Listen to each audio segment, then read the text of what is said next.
everyone, I'm David Parr. Thanks for joining us.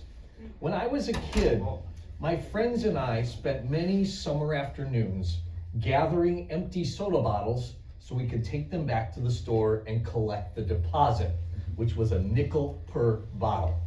So at the end of this whole process, we would each have a handful of loose change that we could spend at the store. That was the goal. Now, this was back in the early 1970s when 15 cents was enough to buy one Spider-Man comic book. A marathon candy bar cost 10 cents. And if you were lucky enough to have a couple of coins left over, near the front of the store was a row of machines that dispensed candy, bubble gum, stickers, and toys. And part of the fun was never knowing exactly what you get when you put the coin in.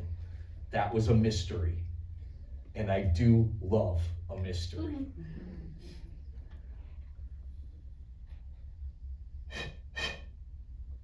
You put your nickel in the machine, turn the handle all the way, and then hocus pocus, out pops a surprise. Just like magic.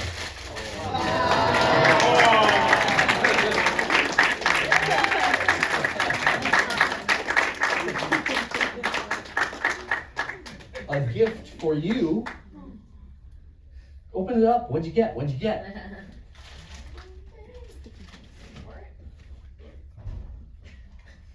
What is it? Monster. Oh, it's a finger puppet monster.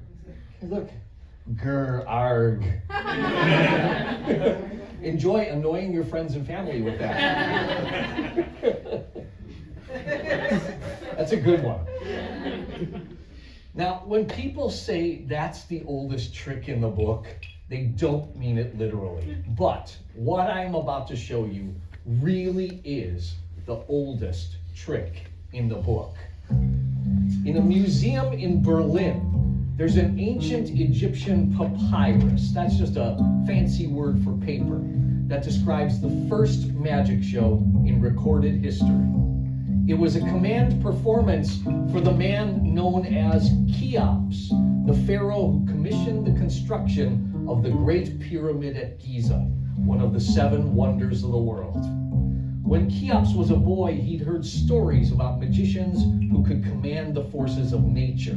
But by the time he became pharaoh, those magicians had vanished, except for one. Cheops was told there was one magician who still practiced the old magics. So, the pharaoh sent a boat up the Nile River with the order to bring back this powerful magician. And thanks to that papyrus in a museum in Berlin, we know exactly what happened when the magician met the pharaoh. The first thing he did was ask for a living creature to be brought to him. And he was provided with a bird from the royal aviary. The magician took the creature carefully in his hands, and then he slowly, deliberately removed the animal's head. I imagine it was a bit more gruesome than this. What happened next impressed not only the pharaoh, it sparked the imagination of generations of magicians. Watch this carefully.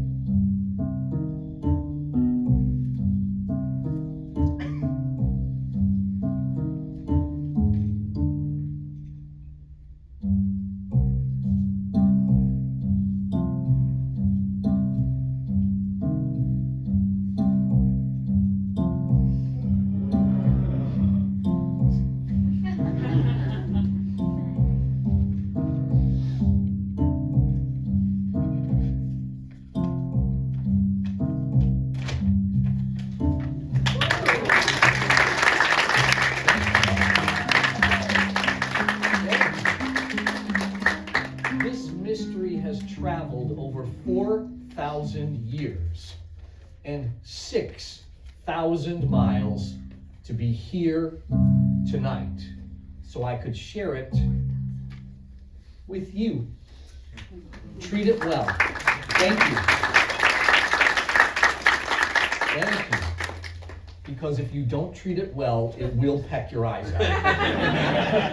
Good. Just saying. Did you ever get the feeling that you just earned a Pez? I do. Like all the time.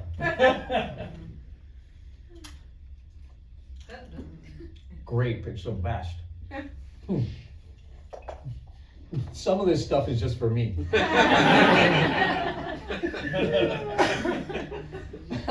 How many of you have heard the phrase thrown in the clink, to be thrown in the clink? In other words, to be thrown in jail. Oh, a bunch of you have. It's kind of an old-timey phrase. You don't hear it much now. That phrase comes from England's oldest and most notorious prison, the Clink Prison in London. I have visited the Clink Prison Museum, which now stands on the site. The tour of the museum is a little bit on the cheesy side, but I thought it was a blast. I recommend it if you happen to be in London. Let's see here. You can check out this. Okay. And you can check out this. Please don't lock it yet. The Clink began as a debtor's prison.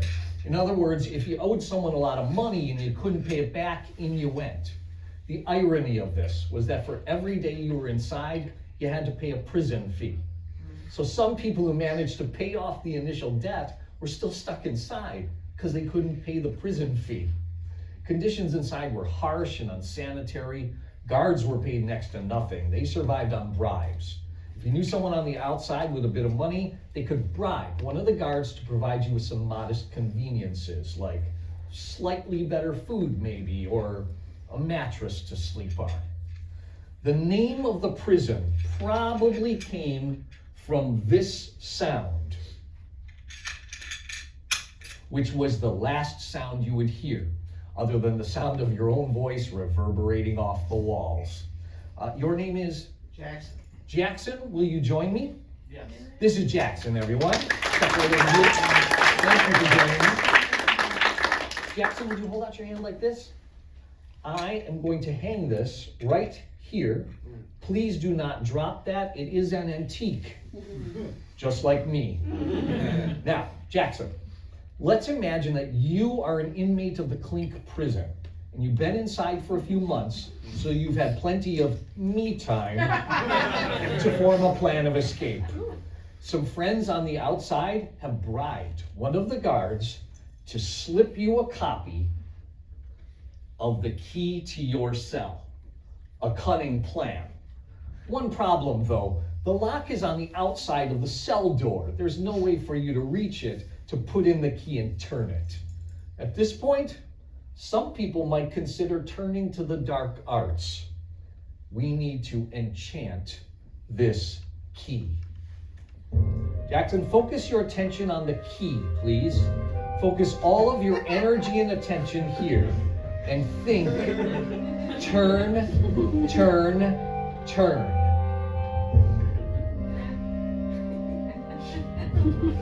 Are you thinking? Think louder. As in, say it out loud. Turn. Again. Turn. Again. Turn. Turn. Jackson, do you see what's happening here? Turn. The key is starting to turn, isn't it? Jackson, tell it to stop. Stop. Check this out.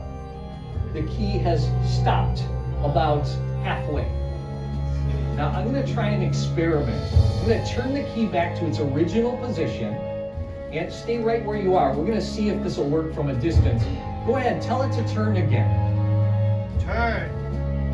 Notice that my hand is not moving, but the key is. Tell it to keep turning. Keep turning. You're doing great so far, but you need it to turn all the way. Go ahead, tell it to turn. Turn all the way. Here it goes.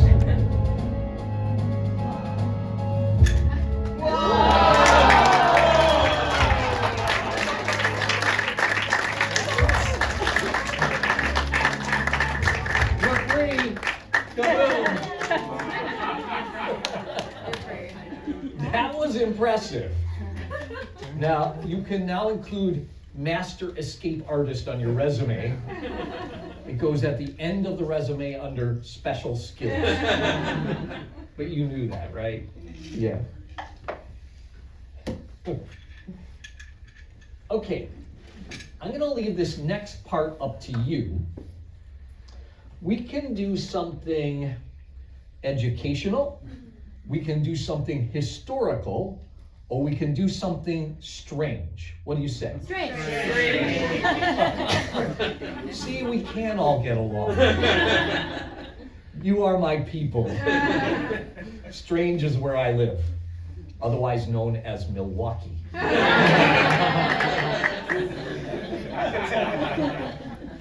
Okay, so we're going to do something strange, and we'll begin with a strange literary quote. It goes like this: ghosts, vampires, and hobgoblins of all sorts may exist in darkness, but in the light we see clearly there are no such things. These are the words of the 18th century philosopher Jeremy Bentham. In Bentham's time, silver and iron were used to repel ghosts, vampires, and other powers of darkness. This ring is made of silver.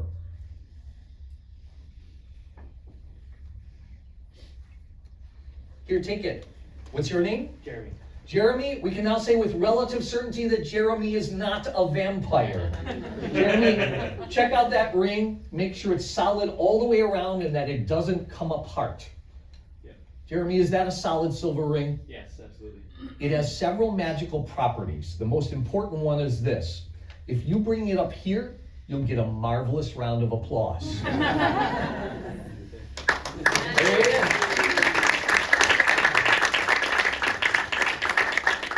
Thank you for joining me, Jeremy. Thank you.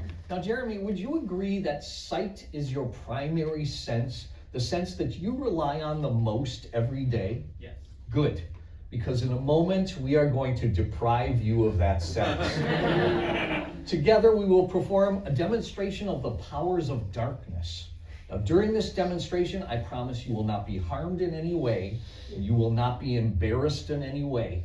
And in turn, you have to promise me something. You have to promise that when I ask you to close your eyes, you'll keep them tightly closed till I tell you to open them. Can you do that? Sure. Bear in mind, Jeremy, the moment you close your eyes, a tiny impish voice will whisper in your ear, "Let's peek." It'll be your task to ignore that voice in your mind and instead follow my instructions. Do you promise? Do you pinky promise? That is serious. You do not break a pinky promise. I'll take that and I'll place it here like a fallen halo. Glad you appreciate the symbolism. Please face me. Cross your thumbs like this. Extend your arms out in front of you. Perfect. We're going to begin by attuning your senses to make sure that you and I are on the same wavelength. Do I have permission to make physical contact with you? Yes. Good. You can withdraw consent whenever you like. Now, I need you to look in my eyes and do not look away. Can you feel my hands on your arms? Yep. Okay, keep looking in my eyes. Don't look away. You're doing great so far. I know this is strange, but you voted for strange. Next time, vote education. You're doing good. Can you still feel my hands on your arms? Yes. Okay, Jeremy, close your eyes. Keep them tightly closed till I tell you to open them. You can still feel my hands touching your hands, right? Yeah. Don't open your eyes, but what I'd like you to do is turn over your hands and grab hold of my wrists. Okay. Grab hold both wrists, hold on tight, don't open your eyes. I'm just gonna reach up here and grab the ring. You know what? I'm gonna tap it on your arm so you know where it is. Can you feel that? Yeah. Okay, I will now call upon the powers of darkness by reciting 3 magic words. The words are Agidem, Margidem, Sturgidem. Open your eyes. Whoa, that can't happen. You saw that. Check that out, make sure it's still solid. Is it solid? What about the arm? Yeah. It's fun when they check the arm. Yeah, both solid. Yep. Now, are you at all curious about how that happened? Yes. Powers of darkness, my friend. Powers of darkness. Now, we're going to try that again, but we're going to make it more of a challenge this time. So face me again and hold out your hands like this. I am going to hang the ring here. When your eyes are closed, I might need to shift the position of that ring, but I promise to keep it in contact with you so you know where it is. Is that fair? Yeah. Okay, Jeremy, take one last look at this solid silver ring, and then close your eyes. Keep them tightly closed till I tell you to open them. Jeremy, like I said, I'm going to shift the position of the ring a bit, but you can still feel it hanging from your hand, right? Yep. Okay, good. Don't open your eyes. I'm going to shift the position of the ring just a little bit more, but you can still feel it pressed against your palm. Am I right? Yep. Okay, keep your eyes closed. What I'd like you to do now is to bring your hands together, trapping that ring in between them. Don't open your eyes. I'm going to pull the ring free, so just let the ring out and then clasp your hands again. There you go. I'm going to tap it on your arm. Can you feel that? Yeah. Okay, don't open your eyes. I'm going to touch the ring to your forehead, and it might feel cold. Can you feel that? Yep. Does it feel cold? Yeah. Powers of darkness, my friend. Powers of darkness. Now I'm going to tap the ring on your other arm. Can you feel this? Yes. Okay, I will now call upon the powers of darkness by reciting 3 magic words. The words are Ajidem, Margidem, Sturgidem. Open your eyes. Now that is just spooky. You saw that, right? You saw that.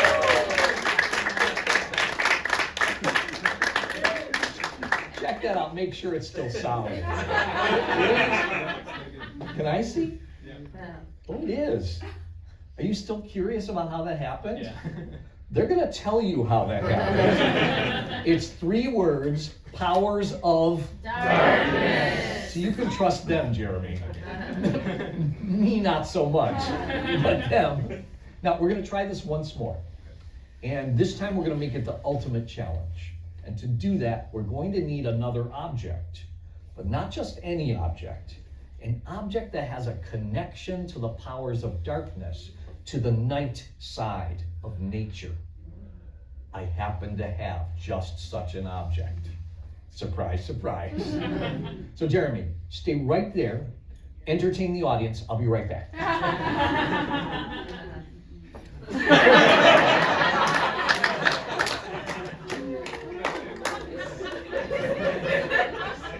That was a lot of responsibility all at once. But you did great.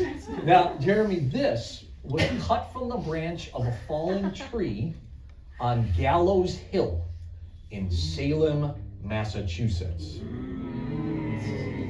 Here, take it. Check it out. Make sure it's solid all the way along and that it doesn't come apart like a pool cue comes apart. You know what I mean? Yeah. It doesn't, does it? No. That is solid. Yeah. Okay, good. Hold on to both ends like that. Okay. Turn and face me again. About yay high. Let go with this hand for just a second. I'm gonna thread this on. Now grab hold again. When your eyes are closed, you might feel the powers of darkness struggling like this. Whatever you do, do not let go with either hand. Gotcha. Oh, and don't open your eyes. Are you ready? Yeah. Take one last look at the solid silver ring on the stick, and then close your eyes. Keep them tightly closed till I tell you to open them, Jeremy. Now, Jeremy, can you hear this and feel this? Yeah. That's me. I have not called on the powers of darkness yet. I just wanted you to know that the ring is still on the stick. In fact, let's ask everyone. Is the ring still on the stick? Yes. You can trust them, Jeremy. I don't think he trusts you anymore. Keep your eyes closed. I will now call upon the powers of darkness by reciting 3 magic words. The words are Ajidem, Margidem, Sturgidem. Open your eyes. Oh. Yeah.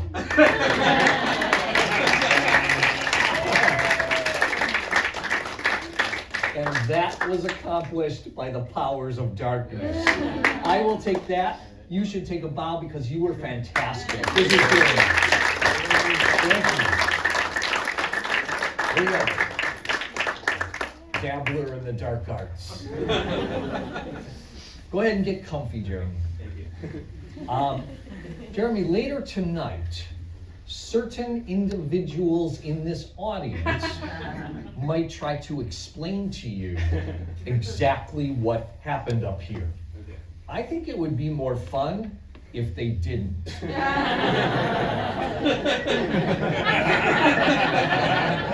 Got it?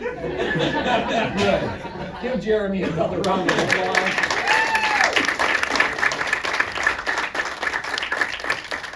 Jeremy's world has been turned upside down. It's okay, it'll go back to normal eventually. Or maybe you prefer it like this, a little bit strange. Yeah. I know I do. So this is the part near the end of the concert when the band always plays their most requested song. How many of you have watched the TV show Penn and Teller Fool Us? Oh, a bunch of you have. Cool. Okay, I was on the show several years ago, and spoiler alert, I fooled them. Thank you. Not only that, I fooled them so completely, they didn't even have a guess as to how I did it. They just gave up and gave me the trophy. And that was a shock to me. I had never seen that happen on that show before. They always at least took a guess. So if you watch the clip online, you'll hear Penn say, "We don't know Jack." And then the camera cuts to me and you'll see my jaw drop. It was the last thing I expected to hear. So I am going to show you the magic that stumped Penn and Teller. And I'm going to need someone's help. And it should be someone who is good at following directions. Some folks are out right there. Someone who has played a game of cards or two. And someone who is not colorblind. If this sounds like you, let me know. Does this sound like anybody in the room? I mean, if no one volunteers, I'm just gonna pick someone. Hi, what's your name? John? John, just checking. Good at following directions? Yeah. Played a game of cards or two? Many. Not colorblind? Don't think so. John, I think you'll be perfect for this. Will you join me? This is John. Welcome, welcome. Thank you for joining me. John, try to imagine that we're in Penn and Teller's Theater in Las Vegas, and there's a live audience of 1,500 people. We're also surrounded by television cameras. Cameras in front, cameras behind, cameras above. That's so Penn and Teller could catch us if we tried anything sneaky. But we wouldn't do that, would we? Never. No. You wouldn't. I would. It's kind of my job. So we're gonna play a little game. The name of this game is Follow the Leader. And I'm the leader, so watch me carefully, wait for the bell, and then repeat my action. Does that make sense? Yes. Good, because here we go.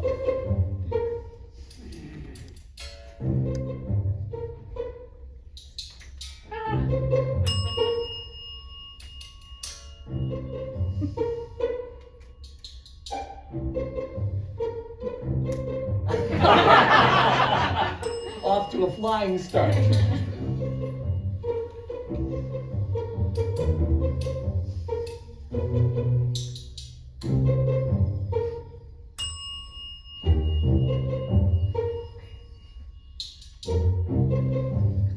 Notice he's doing exactly what Allison Hannigan did on the show, which is fan them in reverse so you can't see the cards.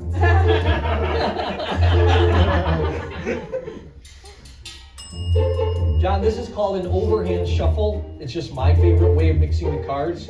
You don't have to use an overhand shuffle. You can shuffle yours however you like. You do you. Oh, that's an overhand shuffle. Nicely done. Quit while you're ahead, John.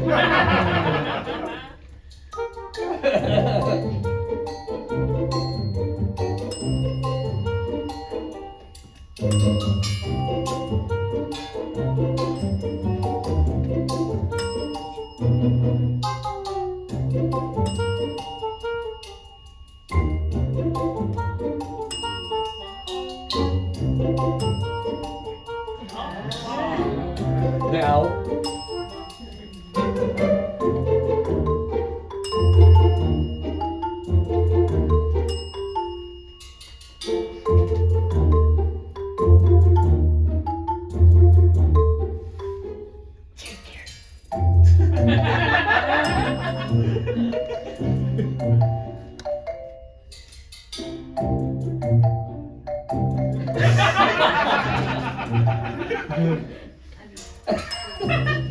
Method actor.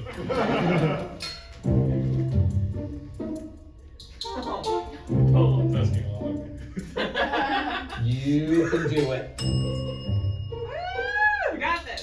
God! In the middle there. Yeah.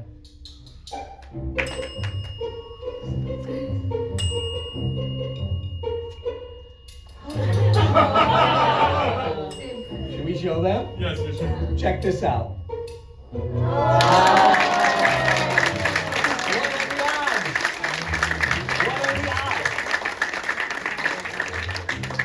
Now, John, point like this. Now, like this. Come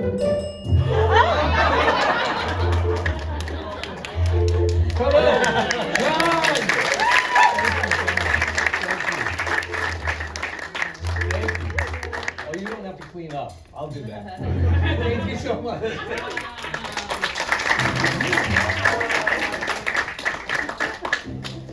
That was fantastic. That was like your debut and farewell to showbiz all at once. Now, John, you have to promise me one thing. You have to promise you will not tell anyone how you did that.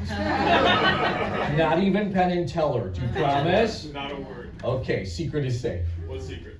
Excellent. Excellent. Exactly. Now, I have an interesting footnote to this story. I thought that after I fooled Penn and Teller with this, that they would ask me how I did it. But neither of them asked. I think they were just enjoying the mystery of it, which is why we got into this when we were kids. I thought that was super cool. Thank you very much. Thank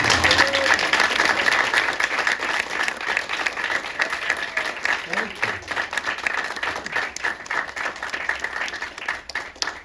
Thanks. Do you have time for one more? Yeah. Excellent. Should we try something spooky? Yeah. I'm glad you said that. This would have been a short show. Okay, let's try something spooky. All right, that looks a little bit gothy, right? Let's try, well, you know what? We should get some spooky lighting going in here. I'm gonna see if we can get some spooky lighting going. Yeah, this is where I live, in the shadows. Spooky Town, USA, population, me. And maybe some of you.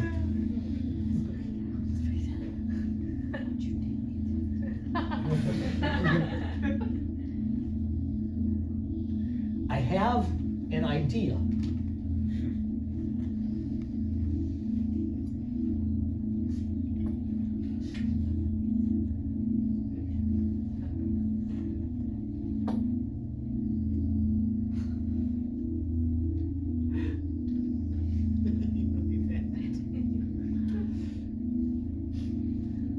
I don't know if any of you have ever had the opportunity to be alone in a theater at night after everyone else has gone home. It's a very eerie experience. I think it's because this is a place we closely associate with the presence of people. So when people aren't here, it seems strange. It feels transformed, almost haunted. Standing up here, when all of the seats are empty, the room is silent and still, it's sometimes very difficult to shake off the feeling that you're being watched by something out there in the dark. Maybe that explains a strange theatrical tradition. Ever since the invention of electric light, there's been a tradition that one light in the theater should always remain on, even after the actors and the audience have gone home, even after the rest of the building is shrouded in darkness. Now, tradition has assigned a name to this light, the light that stays on after every living soul has left. It's called the ghost light, which brings to mind a question. Is the purpose of the ghost light to chase away the ghosts that might linger here at night? Or is it meant to beckon them closer, to let them know that it's safe to come out and play? Let's find out, shall we? Come out, wherever you are.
I guess that answers the question, doesn't it?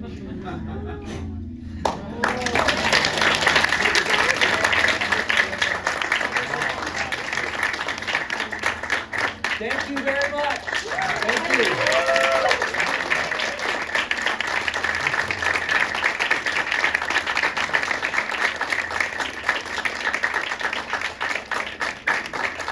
Thank you so much.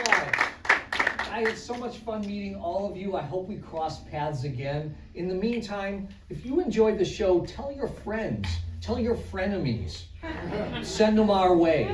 If you did not enjoy the show, this is a time for quiet reflection about your life choices and where they brought you, and we're not responsible for those. Have a great night and a great new year. Thank you so much.